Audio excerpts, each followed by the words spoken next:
शायद उत्तर प्रदेश के जो इलेक्शन का मामला है अब बहुत ही गंभीर और लोगों की भावनाओं से जुड़ा हुआ होता जा रहा है, क्योंकि उत्तर प्रदेश सरकार ने जो निर्णय लिया था, जो सूची जारी की थी, उस समय की स्थिति अलग थी। उसके बाद उत्तर प्रदेश के माननीय उच्च न्यायालय इलाहाबाद हाईकोर्ट ने एक याचिका पर जो निर्णय दिया, उसने उन सबको पलट दिया। अब उसके आधार पर विषय ये आ रहा है कि कौन सी चीज मानी जाए। या तो सन 1995 की जनगणना के आधार पर जो सीटें निश्चित की गई थी, SC, ST, OBC और जनरल की बात कही गई थी। अब दूसरी बात आ रही कि 2015 के आधार को माना जाए, रैपिड को माना जाए, किस तरह किस बात को माना जाए। 95 को उत्तर प्रदेश सरकार मान रही है, 2015 को उत्तर प्रदेश राज्य के ही उच्च न्यायालय इलाहाबाद हाई कोर्ट मान रहा है और उसने उस निर्णय को पलट दिया।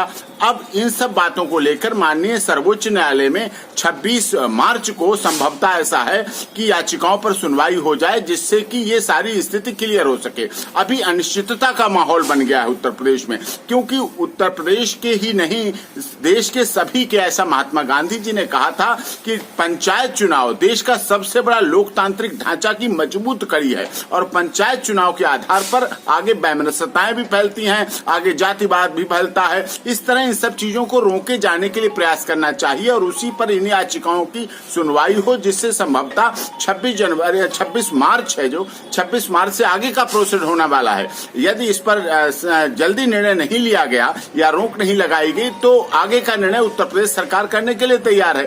तो इस तरह से आगे प्रोसीड करने के लिए ऐसी आशा व्यक्त की जा रही है कि 26 तारीख को इन याचिकाओं पर, जिनके आधार पर होगा, उस पर सुनवाई होकर आगे पंचायत के निर्णय हो। और जब जनगणना हुई नहीं, विषय ये बहुत महत्वपूर्ण है, जब 1995 2015 जनगणना ही नहीं हुई है तो किसके आधार पर, जाति के आधार पर बांटा जा सकता है। जो 25 साल से थे जनरल, वो उनको OBC, इस तरह से बहुत भ्रांतियां पैदा हो गई। और मैं समझता हूं इन सभी भ्रांतियों को देश की सबसे बड़ी अदालत सुप्रीम कोर्ट जल्द सुनवाई करके निर्णय करेगी, जिससे आगे फैसले, आगे निर्णय, आगे उसकी कंप्लायंस हो सके चुनाव की और चुनाव में कोई व्यवधान पैदा ना हो।